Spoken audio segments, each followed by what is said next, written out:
मकाम जनाब प्रिंसिपल साहब, दिगर उस्ताद कराम, मेरे प्यारे भाइयों और बहनों, मैं आपके सामने 10वीं जमात का जो दौर रहा इसके बारे में कुछ चंद अल्फाज कहने जा रहा हूँ। मुझे उम्मीद है कि आप सब गौर से सुनेंगे। आगाज़ तेरे नाम से एकार साजे दो जहां, आगाज़ तेरे नाम से एकार साजे दो जहां, रहमत तेरी सबसे सिवा तो सबसे बढ़कर मेहरबान।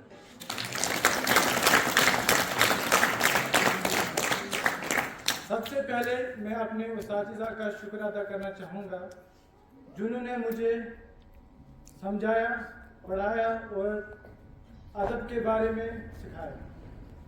सबसे पहले मैं ऑनरेबल शेखर सर का बहुत शुक्रगुजार हूँ जिन्होंने हमें बचपन से ही स्कूल में अच्छी तरबियत दी। साथ ही साथ हमने इस अपने जो हमारा 10वीं जमात का जो ये दौर था, शुरुआती दौर में हमें ऐसा लगता था कि सिलेबस बहुत लेंथी है, लेकिन जब हमारे पास लकी सर, शेखर सर और अजय सर जैसे उस्ताद हों तो फिर पहाड़ जैसा सिलेबस भी एक बूंद जैसा दिखता है। उसके बाद खाली जो हमारे उस्ताद हमें पढ़ाते हैं, मैं उनकी बात नहीं कर रहा हूँ, उनके अलावा भी बहुत सारे ऐसे उस्ताद हैं जो हमें नहीं पढ़ाते लेकिन हमने उनसे भी चंद बातें सीखी हैं।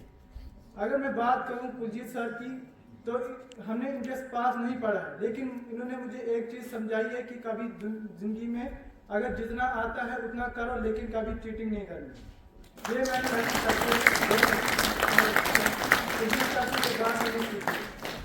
उसके बाद साथ ही साथ जो हम पढ़ते हैं तो पढ़ाई तो ज़रूरी है, लेकिन इसके साथ साथ इंसान का जो डिसिप्लिन है वो भी बहुत ज़रूरी है।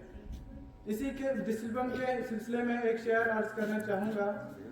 बेहतरीन इंसान अपने अमल से जाना जाता है, बेहतरीन इंसान अपने अमल से जाना जाता है, वरना अच्छी बातें तो दीवारों पर भी लिखी जाती है।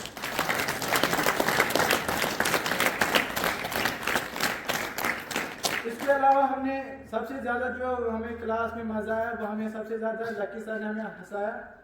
तो बहुत मज़ा आया उन दौर में जिस दौर में हमें लकी सर ने हंसाया, साथ ही साथ हमें कुछ सिखाया भी और पढ़ाया भी। तो उसके बाद अजय सर, उन्हें भी हमें बहुत अच्छे तरीके से पढ़ाया। जहाँ पे मुझे समझ नहीं आती थी मैं अजय सर को कंफर्म कर लेता था, लेकिन कुछ मतलब जब उनको काम होता था तो मुझे रिप्लाई नहीं देते थे, लेकिन कोशिश तो होती थी उनकी कि रिप्लाई दे। तो उसके बाद तो मुझे रिप्लाई देते थे तो मुझे जो मेरी प्रॉब्लम थी वो मुझे सॉर्ट आउट हो जाती थी। तो इसी के साथ मैं लास्ट पे एक शेर अर्ज करना चाहूँगा। फूल है गुलाब का नरमी से तोड़ना, फूल है गुलाब का नरमी से तोड़ना, जान चली जाई लेकिन उस्ताद का एहतराम न छोड़ना।